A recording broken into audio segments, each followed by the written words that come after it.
Nota del autor. Las notas que necesitamos. Bienvenidas, bienvenidos. Gracias por encontrarnos de nuevo.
¿Qué tal, mis amigos y amigas de Nota del Autor Podcast, las notas que necesitamos? Gracias nuevamente por escuchar estos audios, estas sesiones tan interesantes. En esta ocasión vamos a darle continuidad a nuestro encuentro que hemos iniciado con Gerardo Antonio Díaz Jiménez, a quien están viendo en su pantalla, los y las que nos siguen por YouTube, Nota del Autor. Bienvenido, Gerardo, nuevamente a tu casa, Nota del Autor. Muchas gracias, Jaime. Aquí estamos con muchísimo gusto compartiendo y tratando de aprender juntos, que creo que el aprendizaje es un proceso que, como el tango, pero en el tango nada más son dos. Yo creo que en el aprendizaje hay más de dos y podemos interactuar, y la interacción no solo nos hace bailar, sino que también nos permite disfrutar el crecimiento, disfrutar el aprendizaje. Así que a bailar. Claro. ¿Qué propones, Jaime? ¿Qué propones? Claro que sí. En estos días he estado pensando algunos de los temas que hemos hablado fuera del internet, podamos decirlo así, o detrás de cámaras, ¿no? Que uno de los temas que hemos estado abordando, que a mí me ha llamado mucho la atención, es la definición o el concepto de profesor y de estudiante, o de alumno. Sé que a ti no te agrada esa palabra, de alumno, por una raíz etimológica muy interesante que yo acabo de conocer a través de ti.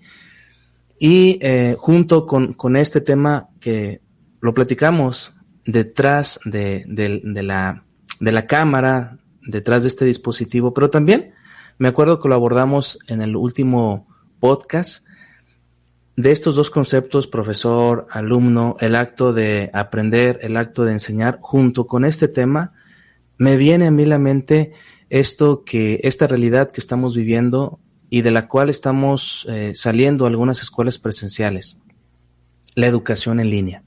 Algunas personas han dicho que la pandemia adelantó al paradigma educativo 10 años, en el sentido de que en 10 años la educación o el proceso de aprender va a ser 100% virtual, o que hacia allá va la humanidad, a una educación totalmente virtual.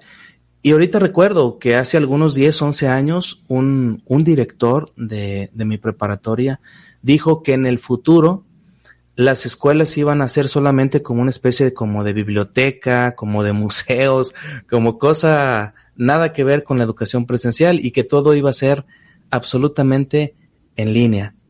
Te soy sincero, Gerardo, a mí estas propuestas de que todo se va a llevar al ambiente de la virtualidad, a mí todavía me causa morbo.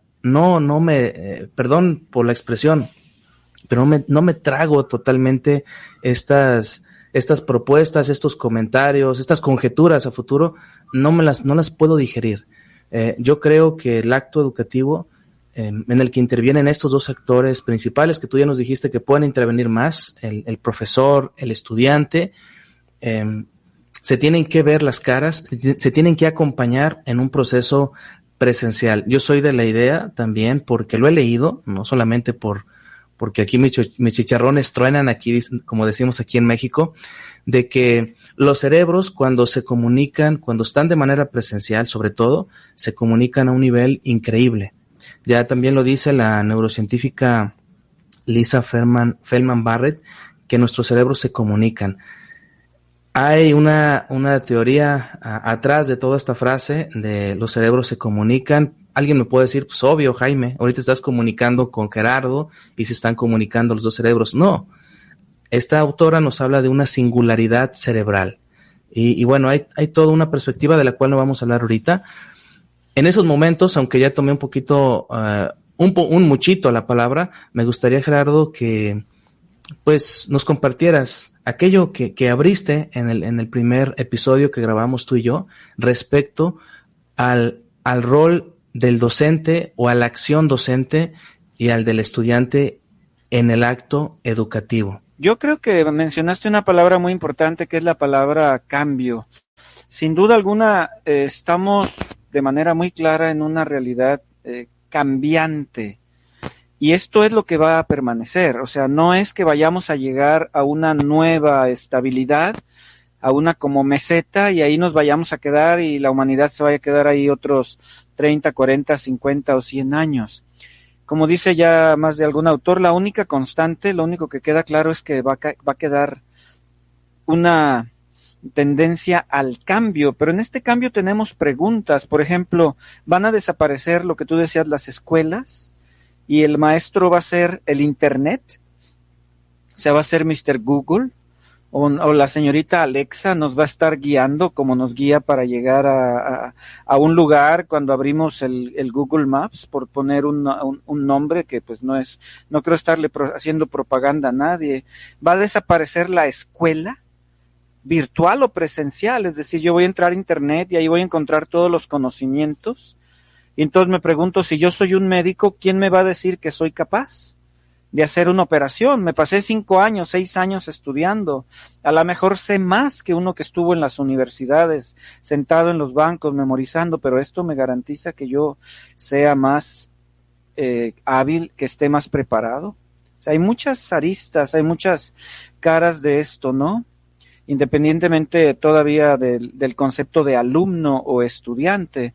Yo creo que el docente, prefiero no llamarlo maestro, porque el maestro parece ser como un término que me resulta así como muy omnipotente, como el único que sabe, más docente, alguien que comparte un conocimiento, que guía un proceso, y estudiante. Sí, lo mencionaba, no quiero dejarlo por ahí pendiente, ¿no? O sea, hablar de alumno significa el que no tiene luz. Esa es la etimología, ese es el origen de la palabra, sin luz. Entonces, yo soy el que sé, yo soy el que sabe, y tú eres el ignorante, un vaso por llenar, como lo hemos compartido también en otro momento, ¿no? Y yo creo que no va por ahí, yo creo que va por la búsqueda de caminos diferentes. No sé cómo reaccionas. Sí, yo creo que va por caminos diferentes, es complejo. Creo que el tema educativo o el acto educativo que se da en las aulas de clase, pues aún está en el debate. Tiene siglos y siglos y siglos desde que, si no me equivoco, tú me ayudarás con esto, desde que la Iglesia Católica creó las universidades. Creo que fueron ellos, ¿no? Los que crearon las instituciones. En la Edad Media se institucionalizó, pero bueno, fue un conjunto de factores que intervino para la creación de las universidades y finalmente estaban reguladas por la autoridad religiosa, esto sí. Sí. O sea, y bueno, pues todos estos siglos que pesan sobre el acto educativo en las aulas, en las universidades, bueno, donde es la educación formal, sigue estando en el debate. Hay como este tema de quién educa a quién, que ya lo decía Paulo Freire en la Pedagogía del Oprimido, nadie educa a nadie, y luego criticaba la educación bancaria. Los estudiantes, los alumnos no son esos depositarios, no son esos bancos donde el maestro va y deposita el conocimiento. Es decir, como este tipo de temas están abiertos están abiertos porque la educación pertenece al tema de las ciencias sociales y no hay una máxima todavía. Pero creo que sí nos podemos, o este tema de la educación en línea, pero creo que sí nos podemos centrar en la etimología. Creo que la etimología es básica y nos puede dar un rumbo para comprender mucho de nuestro lenguaje y mucho de cómo se concibe el acto educativo. Sí, es decir, yo creo que aquí hablamos de un protagonismo compartido. Yo no puedo considerar al que está sentado en una banca, que esto sigue siendo una cuestión muy común en nuestras escuelas. Es decir, que el maestro está adelante y muchas veces arriba de un estrado, 20, 30 o 40 centímetros más arriba, con un gis, con un marcador en la mano, y él es el que dice cómo regular la educación. Yo soy el que sabe, yo soy el que está dando las normas, ¿no? Lo que tú dices es una educación bancaria, una educación de bancos, donde lo importante es memorizar, estar sentado, ¿no? Entonces, en cambio, hoy hablar de protagonismo es hablar de diferentes actores. Los contenidos son importantes. ¿Cómo proporcionarlos? Yo no le puedo enseñar lo mismo a un niño de 6 años que a una persona que está en primero de secundaria o en preparatoria o en la universidad. Y a todos puede ser que me toque trabajar con sumas o el mismo concepto de respeto. ¿Sí? Es decir, el concepto de respeto se lo enseñas a un niño desde el kinder. Y se lo enseñas también a un niño en primaria, secundaria, preparatoria, y lo sigues compartiendo, ya no digo enseñando, a una persona a lo largo de toda su vida, porque ya se hace responsable de ese proceso. A mí ya no me tienen que decir, yo ya puedo ir a investigar qué es el respeto y entonces debatir qué significa respetar, qué significa tolerar, qué significa ser una persona que entiende las diferencias, que le da a cada uno su lugar. Esta sería una definición de respeto, ¿no? Pero entonces ahí tenemos un elemento muy importante, o sea, mientras más va creciendo el alumno, déjame usar esa horrible palabra, más aparece el estudiante y más tendría que ir desapareciendo el maestro, como en el desarrollo humano. Un niño de 1 año depende al 100% de sus padres y todavía por mucho tiempo, pero a los 20 años es patológico que dependa de sus padres al 100%. Interesante. Ya no está bien. Entonces es como una gráfica, ¿no? Que va subiendo un triángulo y se va haciendo más pequeño el ángulo, pero nunca va a desaparecer. Toda la vida necesitamos con quién confrontarnos, con quién platicar. Confrontar no es pelearse. Con quién dialogar, con quién comparar opiniones. Y en este sentido, bueno, puede ser un maestro, no sé cuántas palabras podemos mencionar ahí para quien nos acompaña en los procesos. Claro. Fíjate, Gerardo, que en 2008, que es cuando la Secretaría de Educación Pública nos dice al sistema educativo que tenemos que seguir el enfoque basado en competencias. Esto porque México pertenece a la OCDE y bueno, pues la OCDE o la OCDE en aquel tiempo hace un estudio profundo a nivel mundial y define cuáles son las competencias elementales o básicas para que se desarrollen mejor las personas. Y trataron pues de homologar. México en 2008 publica los acuerdos secretariales 444 y demás, ahorita no los tengo muy presentes, e inicia la formación masiva de docentes en el enfoque basado en competencias. Entonces, empieza el paradigma de la educación por competencias me atrevo a decir, en todos los niveles. La Universidad de Guadalajara, a la cual pues yo trabajo, y en la cual trabajo y pertenezco, inició en 2008. Luego preparó a una generación de docentes y a lo que voy con esta perspectiva de la educación basada en competencias es que nos dijeron, el centro del aprendizaje es el estudiante. ¿Sí? Es como el protagonista de todo esto es el estudiante. Entonces nos enseñaron a dar clases bajo esta perspectiva de las competencias, que es un concepto complejo que me atrevo a decir no ha terminado de cuajar, no ha terminado de consolidarse en nuestro país, no ha terminado de transformar a la población estudiantil en seres distintos con el perfil que ellos desean. Me surge entonces esta pregunta que tú me la hiciste tras cámaras, y pues yo te di mi respuesta ahí más o menos. ¿Quién es el protagonista del proceso de aprender? ¿Es el maestro? ¿Es el maestro el que nunca tiene que faltar? ¿O es el estudiante? Que tú ahorita nos dejaste ver que el estudiante llega a un tiempo en el que tiene que autodeterminarse, en el que tiene que autorregular su aprendizaje y tiene que ir por la vida por sí mismo. Entonces, sí, yo te devuelvo la pregunta. Así. Sí, hay sistemas así, o sea, es el estudiante, es el docente, es el programa, son los contenidos, es la institución, es un título, lo importante, para que yo mencionaba el ejemplo de un médico en otros contextos. Yo no me voy a dejar operar por una persona que dice, pues yo estudié 10 años por mi cuenta y te puedo operar, si no me enseña un título de una universidad donde dice que es un cirujano. ¿Sí? Entonces, son más de 2 elementos, no solo es el estudiante y el docente, los programas, los contenidos. Y entonces, yo creo que en estos momentos tenemos más preguntas que respuestas, y deseo que así siga, no por caminar sobre arenas movedizas, sino por movernos, por mantenernos en movimiento. Y yo creo que esta es una de las claves de la educación, ¿no? Es decir, que nosotros podamos seguir adelante haciendo experimentos, no sin ética, con una ética, pero sí la educación se basa también en procesos que, pues en ocasiones se han demostrado equivocados y aún muchos de ellos aún se mantienen.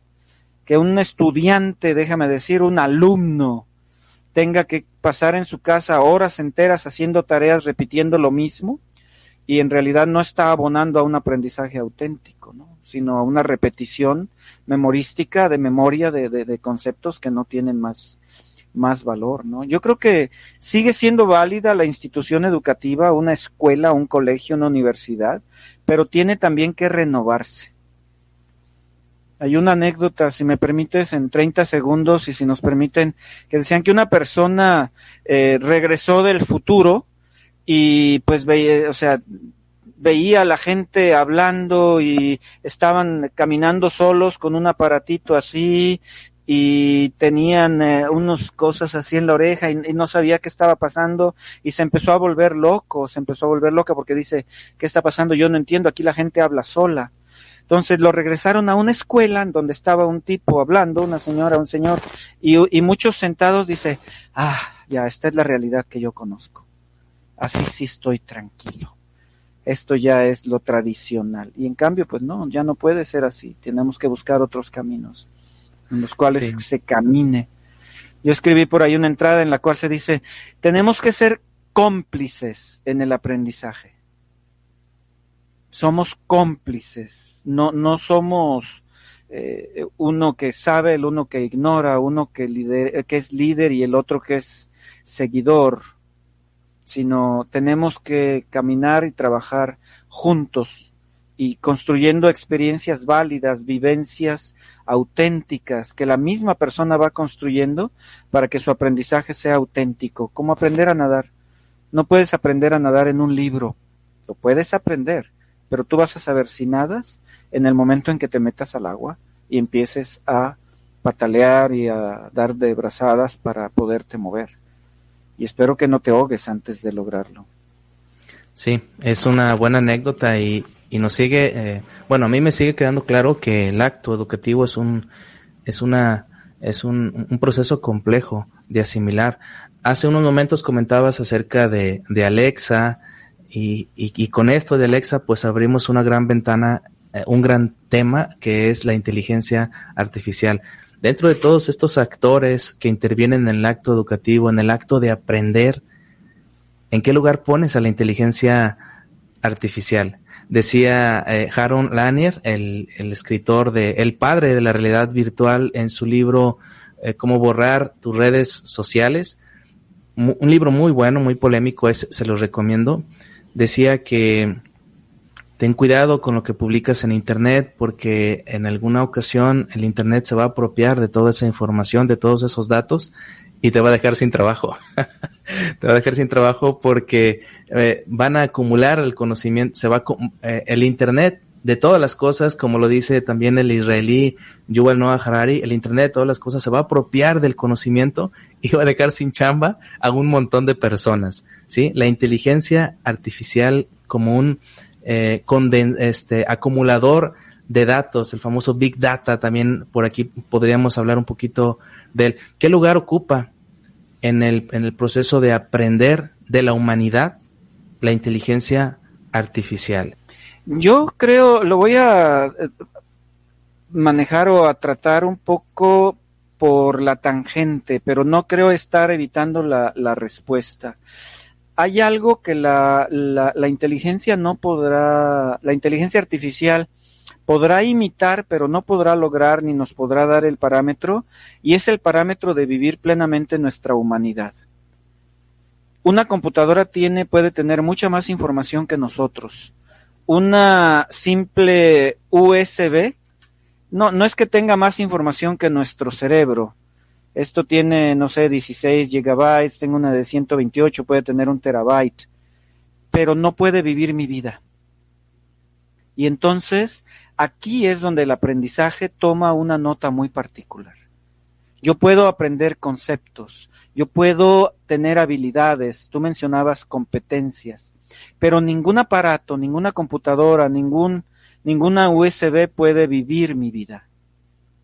Y entonces, la tarea educativa más importante sigue siendo la misma, es decir, tratar de apoyar a que las personas, cada uno de nosotros, seamos auténticos seres humanos. ¿Qué significa ser auténticos? Pues ahí está todo un tema, ¿no? Pero lo que sí podemos decir es esto, es cómo caminar a nivel singular, personal y a nivel social en el camino hacia una humanidad más plena, y esta tarea jamás va a terminar. Si la ciencia lograra revelar todos los misterios, jamás va a revelar todo el misterio del ser humano, porque tú y yo somos diferentes. Y el niño que está naciendo en estos momentos, que está siendo concebido, su ADN ya tiene lo que puede constituir parte de su ser biológicamente e inclusive también emocionalmente, con ciertas combinaciones que se están dando, procesos, porque el contexto finalmente también nos va guiando y nos va determinando en cierto sentido o hasta cierto punto. Claro que sí, entiendo.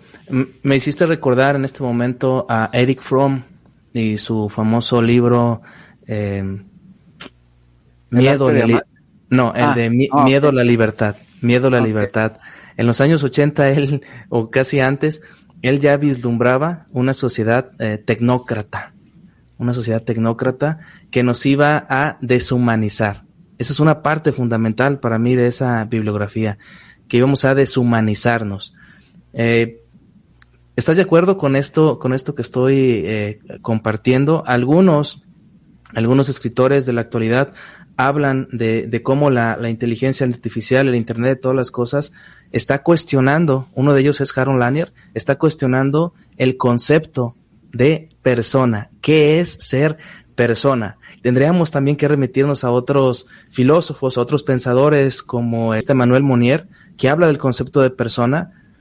¿Acaso con lo que tú acabas de decir de la memoria, que pues hay muchos datos en la memoria y que a veces hay memorias que tienen más datos que nuestro cerebro? ¿Acaso nuestra sociedad está en riesgo de deshumanizarse o despersonalizarse en medio de esta sociedad tecnócrata? Yo creo que la respuesta es doble, sí y no. Sí, en cuanto nos uniformamos, la moda nos lleva a pensar, a vestirnos de cierta manera. Hablamos un lenguaje, tenemos ciertas tradiciones, lo que yo comentaba en la docencia universitaria, o sea, en las universidades hay cientos de personas que están pensando en dónde vas a gastar tus vacaciones y son los expertos en turismo. ¿Qué te vas a vestir? Y son los diseñadores de moda. y miles de profesionistas que dicen qué es lo bonito y son los de diseño, o lo práctico, o las máquinas que vas a utilizar. Y entonces, en esa medida en la cual nosotros les entregamos nuestra libertad, pues sí, en cierto sentido nos deshumanizamos. Pero mientras tomamos conciencia de lo que somos, de lo que tenemos, de lo que vivimos, en esa medida nos ubicamos en un camino de humanización. Yo no diría que hay una meta, hay un proceso, hay un camino. Y regresando al concepto inicial con el cual pues digamos partimos abrimos gracias en este diálogo, pues el protagonista nuevamente solamente puede ser cada uno de nosotros, con conciencia, con libertad y con una palabra muy importante. Tú mencionaste a Yuval Noah Harari y él menciona, dice, uno de los retos más importantes de la educación el día de hoy es el de favorecer la creatividad. Entonces, sería ya otro tema, pero sí, finalmente esto es lo que nos define como seres humanos, nada más para que no quede así volando. Aquí está, este está en inglés, pero para el caso es lo mismo, ¿no? Ah, claro, sí. 21 lecciones para el siglo XXI, ahí está el nombre, quien lo quiera buscar, pues ahí precisamente lo tiene, ¿no? Claro, y él dice, pues, la educación, ni más ni menos, tiene que moverse en esa dirección. Sí, me parece un libro interesantísimo. Hablaste de un concepto hace unos momentos que se llama libertad, muy asociado a la deshumanización. Vamos a dejar en pausa esta cuestión de la libertad y la deshumanización para otro encuentro. Me parece interesante hablar de él. Y otro episodio que podemos grabar, podemos compartir acerca de este magnífico libro, 21 lecciones para el siglo XXI. Cuando tomé en mis manos el de Homo Deus y me lo aventé, ese libro tan interesante, inmediatamente fui al de Animales a Dioses, que fue el primero que publicó, y ya entrando dije, pues vámonos por el último, 21 lecciones, y vaya qué literatura, que yo lo puedo decir así, con estas palabras coloquiales, te explotan la cabeza, te hacen tener una perspectiva distinta, ¿no?, de la realidad. Bien, Gerardo, pues llevamos 26 minutos. Yo creo que hasta aquí podemos dejarle en la conversación. Hay mucho que platicar, pero para no hacer cansada el encuentro, ¿qué te parece si aquí le dejamos y finalizamos con alguna idea de 1 minuto? ¿Qué te parece? Sí, 4 Cs para la educación. Son pensamiento crítico, comunicación, colaboración y creatividad. Y lo estoy tomando de aquí mismo. Desde luego. Para podemos que seamos hablar estudiantes, protagonistas. Ni más ni menos. Podemos hablar de eso en el siguiente episodio y compartirle a nuestra audiencia que hay un video, hay una ponencia de este israelí en YouTube que vale la pena consultar, echarle un ojo y adentrarse al pensamiento de esta persona. Bueno, yo puedo concluir que este como otros encuentros nos van a ayudar a comprender más cómo los seres humanos nos educamos o le damos la batuta a otras personas para que nos eduquen y vamos creciendo. Este tema educativo es parte del desarrollo humano, es parte del crecimiento personal. Adelante, Gerardo, ya te vi que levantaste la mano. No, era simple y sencillamente para decir, me parece estupendo lo que estás diciendo, ¿no? Y entra dentro del concepto de educación. Creo que la palabra clave que yo diría es eso, humanicémonos, busquemos los caminos para humanizarnos y esa será una auténtica formación, educación, integración en la sociedad. Gerardo, muchas gracias por estar aquí en Nota del Autor, las notas que necesitamos. Amigos y amigas, les invito a visitar nuestro contenido siempre enfocado al desarrollo humano en jaimegomezcastaneda.com. No se olviden, por favor, de visitar somosbuhai.com, donde van a encontrar un montón de referencias, un montón de artículos de Gerardo Antonio Díaz Jiménez, así como propuestas para el crecimiento personal o el desarrollo humano, propuestas convertidas en talleres, en conferencias, en intervenciones individuales, familiares y empresariales. No dejen de echarle una miradita a lo que tiene él para ofrecerlos. Muchas gracias, les mandamos un fuerte abrazo, un cálido abrazo y sigámonos cuidando, por favor. Hasta la próxima. Gracias, hasta luego. Gracias por escucharnos. Hasta la próxima. Nota del autor.